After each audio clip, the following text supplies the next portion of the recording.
time. As soon as we do the head, he'll come out and that's the whole shot.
Yeah.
when you say we should pack our stuff up. We're ready to go.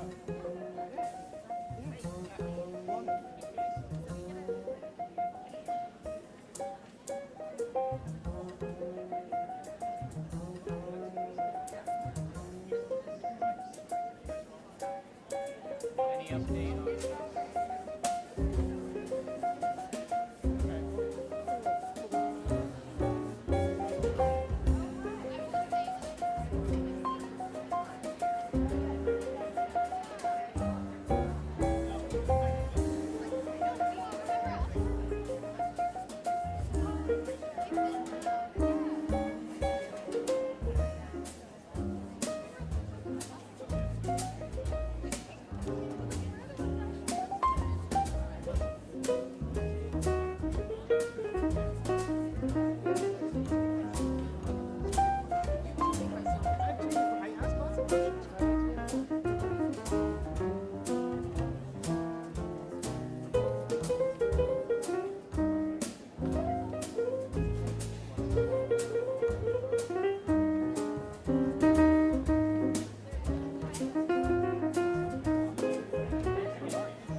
Please take your seat. The event will begin momentarily.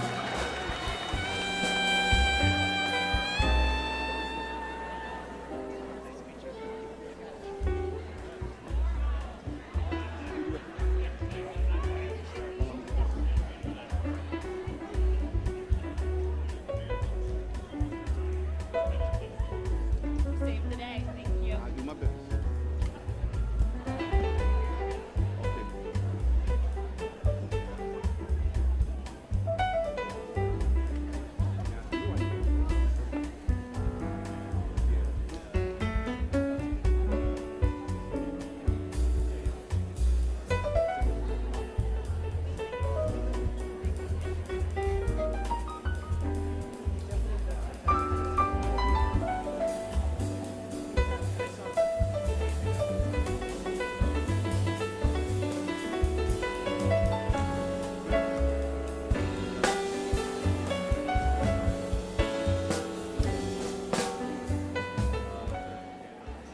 Please welcome Congresswoman Lauren Underwood.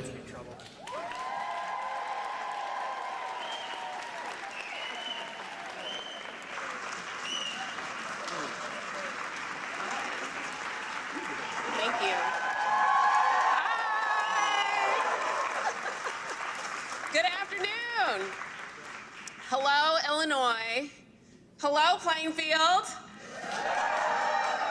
Thank you so much to our friends at the YMCA for hosting us. And thank all of you for being here to join me in welcoming the Vice President of the United States of America to Illinois' 14th Congressional District.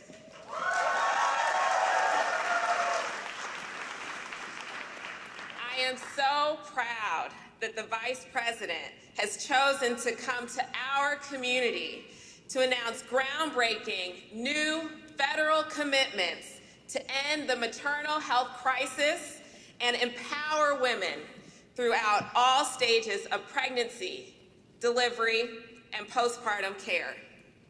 In Illinois, empowering women is a closely held value, and it's a value that we share with our Vice President.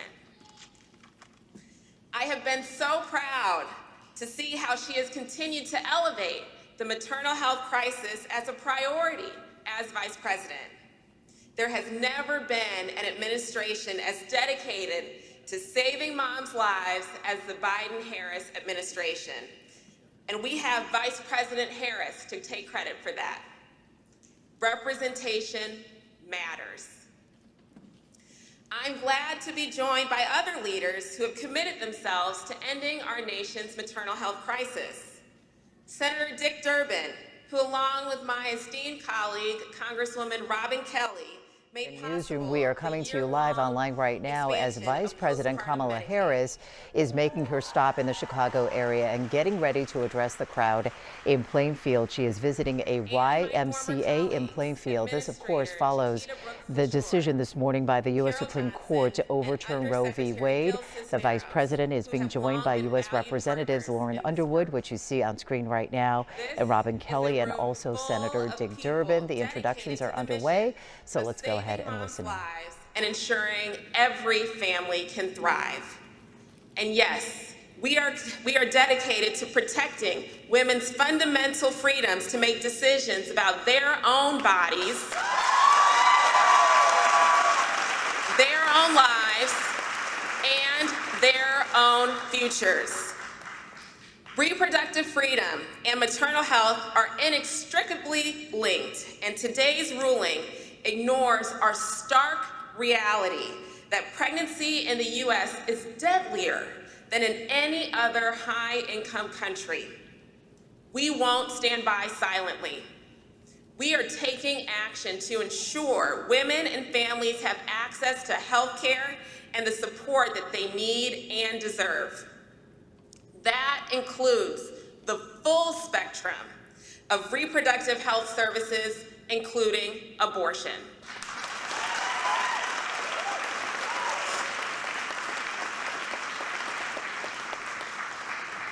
This maternal health crisis affects too many of us.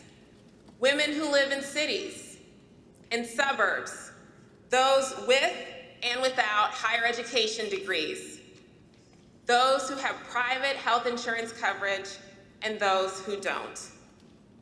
Too many of us have stories of loved ones who have experienced trauma and loss during what should have been one of the most joyous times of their lives. Congresswoman Alma Adams and I both recognize that the Black maternal health crisis has touched far too many women and families and communities, and so we co-founded the Black Maternal Health Caucus in 2019. And together, we wrote the Momnibus, a sweeping package of 12 bills to address the key drivers of maternal mortality. And I was so honored to partner with then Senator Kamala Harris to introduce the Black Maternal Health Momnibus Act in 2020. The Momnibus invests in empowering women at every stage of pregnancy. And through this work, we've made tremendous progress. Much of the legislation has already passed the House, and one Momnibus bill was signed into law, and that one is to support pregnant and postpartum veterans. President Biden signed it in November of 2021. We also secured new funding for the National Maternal Mental Health Hotline and funding to expand obstetric care in rural communities. The Biden-Harris administration shares our sense of urgency, and I'm so pleased about these important commitments being announced today. These new administrative actions will improve maternal care in this country and give women in Illinois greater confidence that they will be seen and heard during pregnancy, delivery, and the postpartum period. They complement the progress we are building in Congress, progress that would not be possible without the leadership of Illinois' distinguished senior senator, Dick Durbin.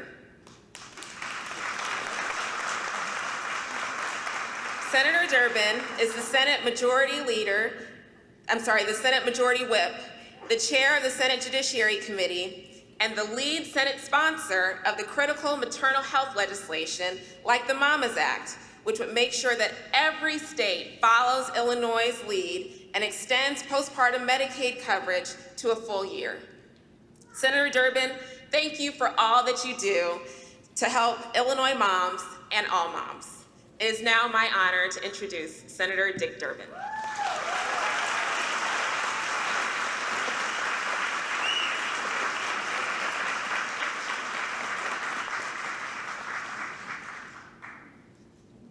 What a great Congresswoman Lauren Underwood is. She's an amazing asset to the state of Illinois, but to the United States Congress as well. To have her background as a nurse, NIH researcher, and somebody who understood the battle for the Affordable Care Act in the United States Congress is invaluable at this moment. We're lucky to have you, Lauren. Thank you for the kind words. And a nice introduction to you. My favorite introduction occurred years ago. I was going to a summer feeding program for kids in Chicago schools. Kids that ordinarily got school lunches, well, during the summer they offered them a real lunch as well. It's probably the best meal they had. And I went to visit this with some television cameras to advertise it and promote it. And I looked around and there were tables full of kids, and I thought, no politician will miss this opportunity. So I went over and sat down with some second and third graders, and the television cameras followed me, and this one little girl looked at me and she said, "Who are you?" And I said, "I'm Dick Durbin." She said, "What do you do?" And I said, "I'm a United States Senator." She said, "Well, good for you." So it's a humbling experience to be in politics, but there are great moments, and this is one of them, to have the Vice President of the United States join us today. We had a little change in plans, and I thank you for your patience and for being here at this moment. But during the course of the day, we had to make an adjustment because of breaking news in Washington, which you've all heard something about, I'm sure. But I also received some news on my own. It turns out that at the District 14 PS 129 graduation ceremony for the 4th grade in Brooklyn, New York, Ona Chambers, my granddaughter, won the top award for literacy. She's the best reader in her class. I got that noted today. And you know, I couldn't help but think at the time, as I thought about little Ona, how she came to this world. It wasn't an easy path. Her mom wanted to have children, and she went through fertilization, in vitro fertilization, and we were all pulling for her. She tried twice and it didn't work, and we were just about ready to give up. I see some heads nodding in the audience. You know these stories well. But thank goodness it paid off. And thank goodness she and her brother Floyd came to this world and gave us so much joy. It was a decision made by my daughter and her husband and our family. It was a decision which at that time was guaranteed to them by the Constitution of the United States. That guarantee ended this morning at 10 o'clock Eastern Time with the decision of the Supreme Court. I think it's the wrong step in terms of the future of this country. The decision on whether or not a child should go forward, be born, whether a family should grow it or at some point decide not to increase their number is a very personal decision. It's one that should be made by individuals. Until now, we have said under our Constitution, it's a woman's right, with her family if she wishes, with her physician, to make this decision. We've lost some ground today when it comes to freedom in America. This is the first time that I know of in the history of the United States that we've taken away a constitutional freedom, and it happened this morning in Washington. We have a battle that needs to be waged, and the Vice President is going to address it. In the meantime, whatever your feelings about that issue, as controversial as the issue of abortion may be, can we all agree that we want mothers to survive childbirth? Can we all agree that we live in a country now which is one of 13 countries in the world which has a higher maternal mortality rate today than it did 25 years ago? This is the United States of America. We're better than that. We should be. We ought to be dedicated to making certain that mothers survive. I'm glad that Lauren Underwood and, of course, Robin Kelly, 2 congresswomen in our delegation, are not only state leaders, but national leaders on the subject. And I thank everyone here who is interested in it. We have important things to do in Washington, and this is one of them. Make sure that our public health system responds to the needs of families in the United States and across this whole nation, and we can get that done. Leading the charge in Washington, D.C. is a person I came to know very well. She and I served in the Senate together. She was on the Senate Judiciary Committee, which I now chair, and I can remember she was sat in the last chair, so she had to sit patiently as 10 or 11 others asked questions. But we all waited for her because we knew it was worth the wait. Former Attorney General in the state of California, the first woman to ever be elected Vice President of the United States. Welcome to Plainfield, Kamala Harris, Vice President of the United States.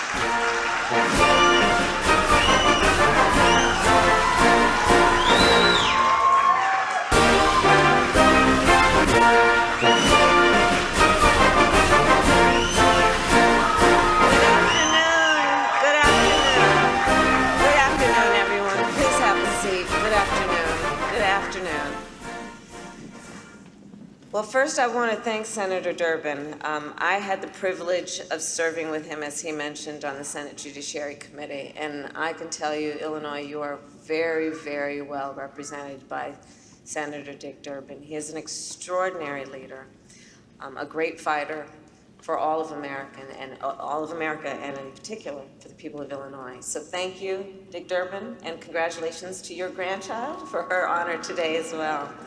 And I want to thank all the leaders for joining us today. And a special thank you, of course, to Lauren Underwood. Where are you? Lauren, I have seen you when the cameras are on and when the cameras are off. She is always fighting for the people of her district, and all that you have done for our government, for the people of our country, and for Plainfield. I thank you for that. I thank you for your partnership and your leadership. So as Senator Durbin mentioned, we traveled here today. In fact, they both joined me along with the Secretary on Air Force Two. And we traveled here from DC today to talk with you about maternal health, which should be one of our highest priorities as a nation. And I had planned to speak about our strategy for improving care for pregnant women and mothers across our country. And as you know, on the way here, however, we learned that the United States Supreme Court had rendered its decision in Dobbs v. Jackson Women's Health Organization. Here's what that decision means. For nearly 50 years, we have talked about what Roe v. Wade protects. Today, as of right now, as of this minute, we can only talk about what Roe v. Wade protected. Past tense. This is a healthcare crisis. Because understand, millions of women in America will go to bed tonight without access to the health care and reproductive care that they had this morning, without access to the same health care or reproductive health care that their mothers and grandmothers had for 50 years. This is the first time in the history of our nation that a constitutional right has been taken from the people of America. And what is that right? Some might ask. It's the right to privacy. Think about it as the right for each person to make intimate decisions about heart and home. Decisions about the right to start a family, including contraception, such as IUDs, the morning after pill. Decisions about whether to have a child, including, as Senator Durbin mentioned, through in vitro fertilization. Decisions to marry the person you love. Obergefell v. Hodges. Loving versus Virginia. This opinion also says, when you read it, that abortion is not deeply rooted in our nation's history.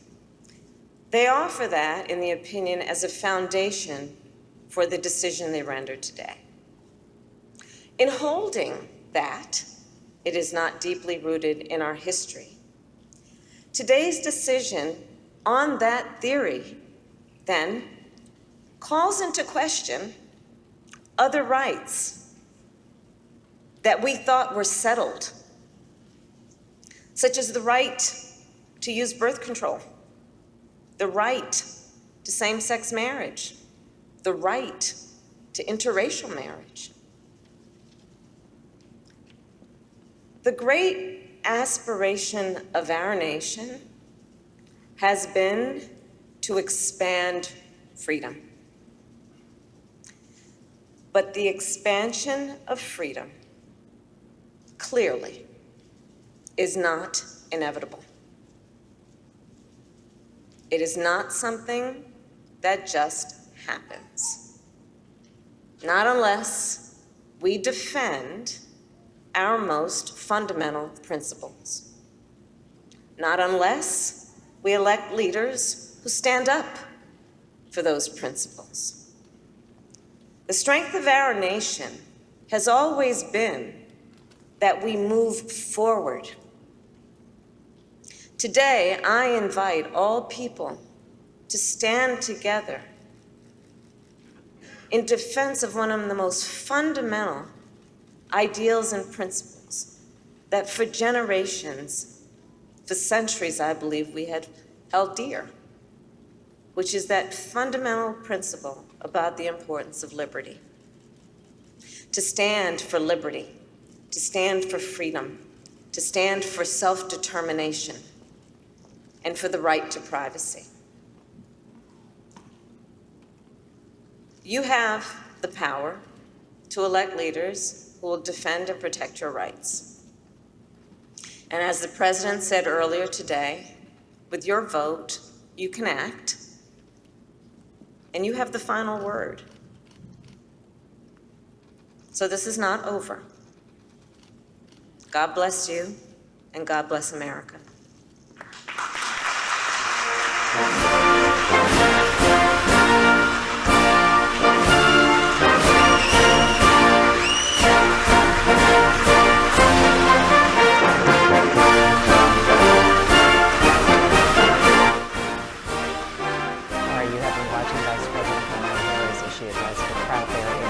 Visiting a YMCA today, scheduled to talk about the maternal health crisis in the country. Of course, she touched on the U.S. Supreme Court's decision that was handed down earlier today, overturning Roe v. Wade. We have crews covering her visit here in Plainfield. She'll also be in downtown Chicago. We'll have a complete wrap-up of today's news coming up on Eyewitness News over on ABC 7 starting at 4 o'clock. I'll see you then. This has been a special report from ABC 7 Eyewitness News. We now return to our regular program schedule.